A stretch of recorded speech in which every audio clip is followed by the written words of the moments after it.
This podcast encourages and empowers you to create your own unique real story, develop your own unique real statement, and discover your own unique real self. The power is yours. Good night, Caroline McCullough. How are you doing on this wonderful, beautiful night? Well, funny you should say that because right now here it's day. It's actually morning. Ooh. Love time zones. Yeah, I do. You know, the other person I was speaking to, or the person before you, they were just expressing about they're in California time, and it's their day. Yeah, I'm like, oh, well, I'm in your future. Yeah, but no, you're in my future. How does it look? Love it. Time travel. So my day is awesome. So far I've been to the gym and I ran 2 kilometers. So I'm feeling good and sweaty and I'm ready for a big day. Oh, that's amazing. Well, I'm glad that you're connected. So you are in Australia now, Brisbane, yeah, to be specific. Is that accurate? Yeah. Okay. That's right. All right. Well, do tell me which of your talents is responsible for us connecting at this time? Which of my talents? Oh, gosh, I don't know. There's so many. Probably might well, because we're connected on LinkedIn. So I'm guessing that you read my profile and was intrigued, and I hope so, because I'm pretty intriguing. Let's face it. That's good. I love that. Yeah. So, what part of your profile do you is like? Okay, so let's do this. So, one friend did this with me today, right? He said, okay, if I gave you 10 pebbles, right, and you can only allocate a certain amount to each word that I say, which would you allocate the most to? So here I go. So I have innovator of content marketing technology, founder and CEO of Writerly, best-selling author, speaker. Okay, so you probably tend to the first one because that's really my focus at the moment, and it combines with being a founder of a startup as well. So there you go. Love it. Well, do tell me, how did you or where did you get the skills to be able to do that? An innovator for content marketing technology. Well, I have been a writer and designer for over 25 years, and I wanted to solve the content problem. Initially for small business, I wanted to solve the content problem because, as you probably are aware, when marketing kind of shifted into the social realm, content became really, really important, and marketing is now no longer about pushing out a message and manipulating an audience like it used to be. That's what we were taught at university, right? The whole pricing, promotion, product thing. And now it's really about connecting with your audience. And so I became fascinated with this. I'd never really been into advertising anyway. I'd always been into publicity, and it had always been really successful with publicity. But now things have even shifted even further in that, like, publicity is great for authority building, but it's not so great for connecting with an audience. You really need to put yourself out there and be authentic with people and be a thought leader and show that you can demonstrate your authority in your niche. And so I have made a career over the last few years of helping people do that. And Writerly came out of that. And right now is a really exciting time for my product because I have been wrestling and struggling with product market fit over the last couple of years and ran out of money and really was getting nowhere. And then I finally stumbled upon what I think is a path forward in the last few days. So we are now hustling and doing a sprint run in terms of getting ready to look at how we're going to automate that. And we're testing it on a few guinea pigs and having a lot of fun with it. That's how it flows. Like, the startup world is crazy, and sometimes you get dead ends, and sometimes dead ends actually lead to more opportunities, and it just takes a bit of creativity. So that's a very long answer to your question. It's a good answer, though, and I really appreciate your integrity in the conversation. Highly, highly, highly, highly respect that. Where did that come from, your integrity and the value of integrity? Oh, wow. Actually, I people look at integrity in different ways, right? So for me, integrity is about being whole and complete. And being whole and complete means that there's nothing that's unsaid that needs to be said. There's no elephants in the room. And you have done what you said you're going to do when you said you're going to do it. And it really is something that I picked up when I did training with Landmark. So I did the Landmark Forum a couple of years ago and have since done their entire curriculum. And this year I'm doing their advanced leadership program, which is going to be hectic. But what I've gotten out of that has been incredible. Before I did it, I didn't know what integrity was, and I would be late for everything. I would make excuses. I would use my ADHD as an excuse not to fulfill on my commitments.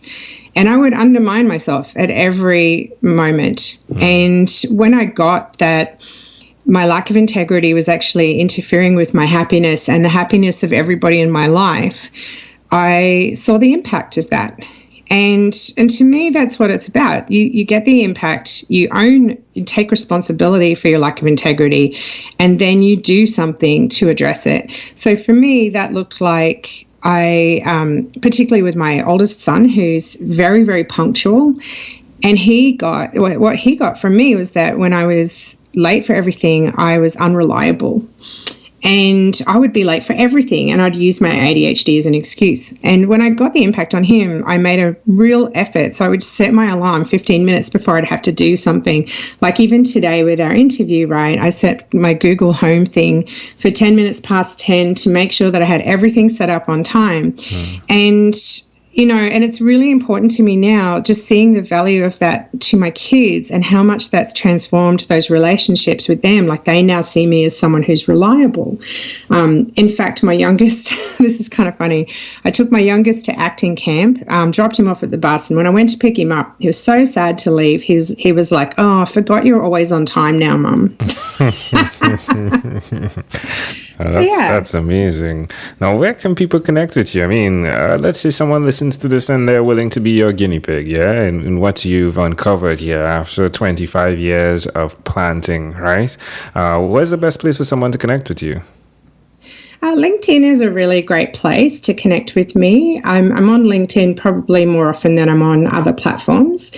And Instagram as well is another great platform. That's where I share a lot of my behind the scenes stuff and inspirational things. I like to tell inspirational tales and just take moments out of the day to reflect on all the blessings in life. And yes, but LinkedIn is professionally where I hang out most. I'm everywhere. I'm omnipresent, but that's probably, where I hang out the most. I never consider that social media gives us the opportunity to be omnipresent. Yeah, I never thought about that. I love that. Yeah, I'm omnipresent. Yeah, Facebook, Instagram, LinkedIn. Ha ha ha. Twitter, a bit of Twitter as well. Oh yeah, everywhere. All right. Well, amazing audience again. You're hearing it live from Caroline McCullough. Could you say your last name for us, please? Yeah, McCullough. It sounds so much better with you when you say it.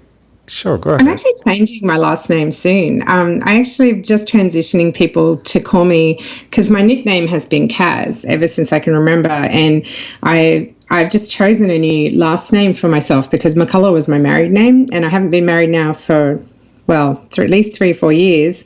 And I decided that it was time to just create my own name. And so I'm creating a new name, and I haven't done it yet, and I'm not revealing what that is yet. But it means, it's a Hungarian word, and it means spirited. So if you're really curious, you can go look it up. Love it. But Kaz doesn't go with that name, so I decided to call myself Cara instead. And my friends are just gradually getting used to it. The guys at the local espresso bar are really great. They nailed it, and I keep kind of getting thrown every time they call me Cara, but it's great. So pretty soon it'll stick. And and why not? Hey, you can just recreate who you are at any given point in time. And I'm no longer married, so why call myself by my married name? So sweet. So yeah, I love that. Rename yourself, rebranding. Love it. Exactly. Recreate yourself. Yeah. Well, let's switch gears, Cara, for a moment. Let me invite you now into my time machine that is surrounded with beautiful, warm blue Caribbean water. What is your earliest childhood memory? My earliest childhood memory, oh gosh. I think I would have been about 1.5. And I just remember bouncing in one of those crocheted bouncy things that my mum had. And just that feeling of, movement. That's probably the earliest memory. Crochet bouncy things. Tell me more about that. Like, I can't picture it. Oh gosh, it was like back in the 70s. So they, when you put a baby in a like a thing that just bounces up and down just to kind of so that they go to sleep. And it used to be that those would be just, really simple wireframe things that would have like a net that you would lie the baby in. Okay. And they'd be usually crocheted. Something like a hammock. What we'll call a hammock. Yeah. Okay. Yeah, kind of like a hammock, except instead of swinging, it bounces. Ooh. And I remember being in this thing and my brother and sister being in front of me, and just thinking that was hilarious. So at that age, interesting. Yeah. Wow. Yeah. How do you see that memory connecting to who you are today? Oh wow, what an awesome question.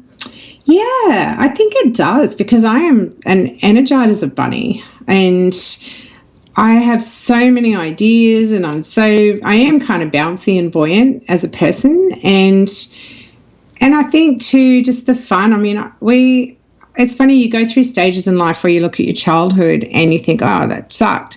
But actually now I'm seeing my childhood in a whole different light.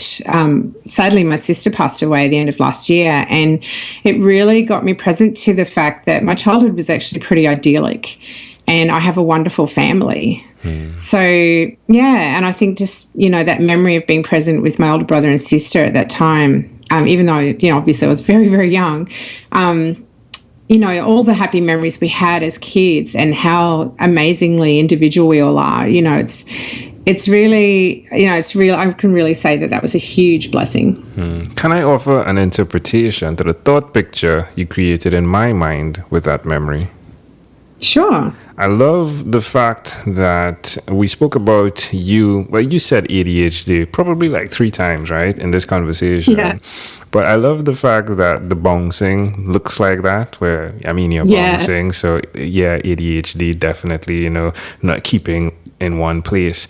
But I look at the cloth or the crochet that your mother set, which is the interwoven locked fibers, if you would, of thread that then represent a platform for you to be all that you can be. And I see that you've done that. As you said, you set the timer 10 minutes before so that you can be that crochet of support then, in spite of being the bouncing person. So you found a way to continue being who you are by creating the background, the support for who you are. And now you're doing it for others. Wow, that is glorious. Gosh, you could get paid to do that. That is wonderful. Thank you for sharing that. Sure. It's amazing. It's yours. If we fast forward to when you were 12, what was your favorite song? Oh, gosh, I think, when was that? What year would that have been? So I was born in 1971. So I don't know. When I was 12. Come on, so it's 83. That's like Form 1, is it? Moving from Standard 5 to Form 1. Primary school to secondary. Yeah, so we moved to Queensland that year, and I'm trying to remember if any songs stand out. There was a few. They're all kind of hazy, like, hazy 1980s tunes. Probably an Aussie band. Oh. I've got something in my head, but I can't say the words. Quite articulate. I can't think of it. It happens. I just have a memory. If it pops, let me know, right? At some point in time, yeah? Yeah, well, actually, you know what? I do have a song for you. Wake Me Up Before You Go Go. Oh, there we go. Yeah. You said go go, and I just saw you bouncing in the hammock thingy. Of course you did. All right, my friend. Well, we've arrived at our destination, but before we get off of this time machine, there's a small declaration form. So it's yes or no. We're going to move pretty quickly here. Are you ready, Cass? Oh, I'm ready. Cass, have you chosen someone to pass on your skills to? Yes or no? Okay. Yes or no? Yes. Are you married? Yes. No. Do you have children? Yes. Do you believe in God? Yes. Do you have an inner circle of friends? Yes. Do you watch TV for more than 3 hours a day? No. How about 3 hours a week? Yes. What about screen time? The phone and or the computer, is it more than 8 or less than 8 hours a day? More. If you had to share with us your own unique real statement, a statement that represents who you are, Kaz, what would you say that is? Wow. That anything is possible if you do the work to make it so. Love it. Love it. Love it. It's what you've done. Well done. Kaz, this has been a great pleasure. Before you leave, is there anything else you'd like to share with our amazing audience? Just how much you've got a beautiful podcast voice, by the way. And I would just like to ask you a quick question. Where in the Caribbean are you? I'm in Trinidad and Tobago. So it's 2 islands, that sister isles. So I'm in the Trinidad part, but Tobago is also part of it. Wow. Okay. And I've just got a beautiful picture of that in my head now. So thank you for sharing. Sure. My pleasure. Kaz, again, this has been a great pleasure. Thank you for being on what is inspired by 12-Minute Convos with Angel Jones. This segment has been brought to you by Amazel Enterprise.